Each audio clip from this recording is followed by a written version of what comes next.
देश की स्वतंत्रता के इतिहास में झांसी की महारानी लक्ष्मीबाई का नाम सदा अमर रहेगा।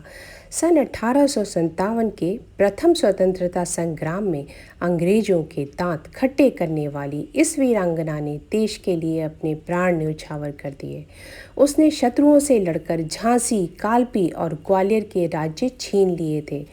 दुर्भाग्य यह हुआ कि कई देसी रियासतों के राजा अंग्रेज़ों से जा मिले और बहुत से ऐशो आराम में ही मस्त रहे। इधर अंग्रेज़ नए से नए अस्त्र शस्त्र लेकर विशाल सेना के साथ युद्ध भूमि में आ डटे। उन्होंने अवसर से लाभ उठाकर स्थान स्थान पर फिर विजय प्राप्त कर ली। अंग्रेज़ों ने पेशवा की सेना को हराकर मुआर पर अधिकार कर लिया था। लक्ष्मीबाई ने तात्या टोपे द्वारा सैनिकों को संदेश भिजवाया, वीरों, यह राग रंग का समय नहीं है। शत्रु भयंकर और साधन संपन्न है।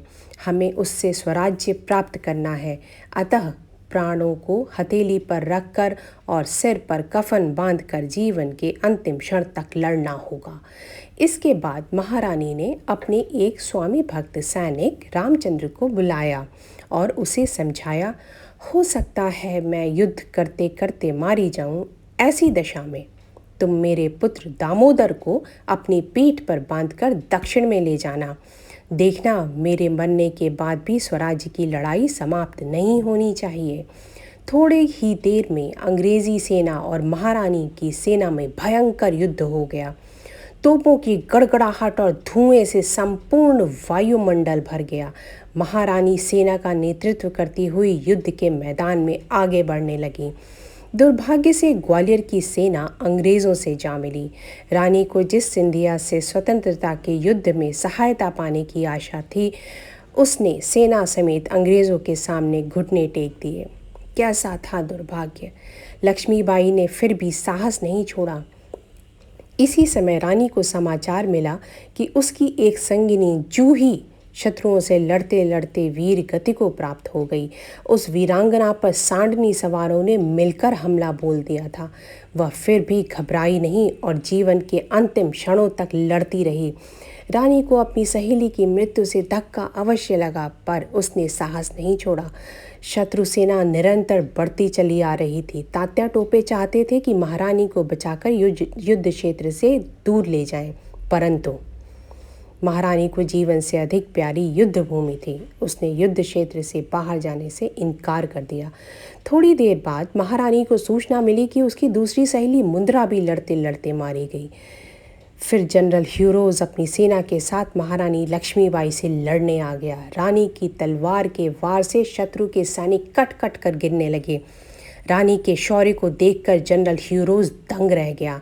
महारानी के अंगरक्षक उसे बचाने का प्रयास करने लगे, पर वह तो शत्रु सेना में घुसती ही जा रही थी। महारानी का अपना पहला घोड़ा मर चुका था। वह ग्वालियर के अस्तबल से लाए गए नए घोड़े पर सवार थी। घोड़ा युद्ध भूमि में अड़ गया। फिरंगियों ने रानी को घेर लिया, फिर भी वह घबराई नहीं। अपनी तलवार से शत्रुओं को धराशायी करने लगी। शत्रु ने भी इस वीरांगना की वीरता को देखकर दांतों तले उंगली दबा ली। तभी ह्यूरोज ने निशाना साध कर पिस्तौल से गोली दाग दी। रानी घायल होकर गिर पड़ी।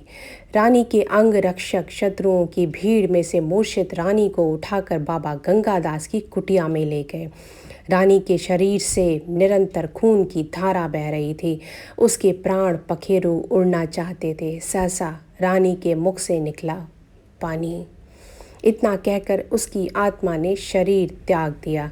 महारानी का शरीर निश्चेष्ट हो गया।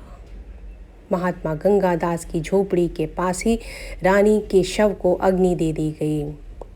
शेष रह गई मुट्ठी भर राख। रानी की उस अमर कहानी को कवित्री सुभद्रा कुमारी चौहान ने इन शब्दों में कहा, बुंदेले हर बोलों के मुँह हमने सुनी कहानी थी, खूब लड़ी मर्दानी वह तो झांसी वाली रानी थी। रानी की समाधि उसी स्थान पर बनी हुई है जहां उनकी चिता जली थी। उनकी समाधि रह रहकर प्रेरणा देती है। हे भारतवासियों, महारानी ने स्वतंत्रता की बलिवेदी पर अपने प्राण न्यौछावर कर दिए। वह स्वतंत्रता के भवन की नींव का पत्थर थीं। उसी पत्थर पर आज स्वतंत्रता का भवन शोभायमान हो रहा है। हम भारतवासी अब स्वतंत्र हैं। यह समाधि हमें प्रेरणा दे रही है कि हम महारानी के बलिदान से प्राप्त स्वतंत्रता की रक्षा के लिए तैयार रहें और आवश्यकता पड़ने पर तन, मन और धन की आहुति देने में ना चूकें।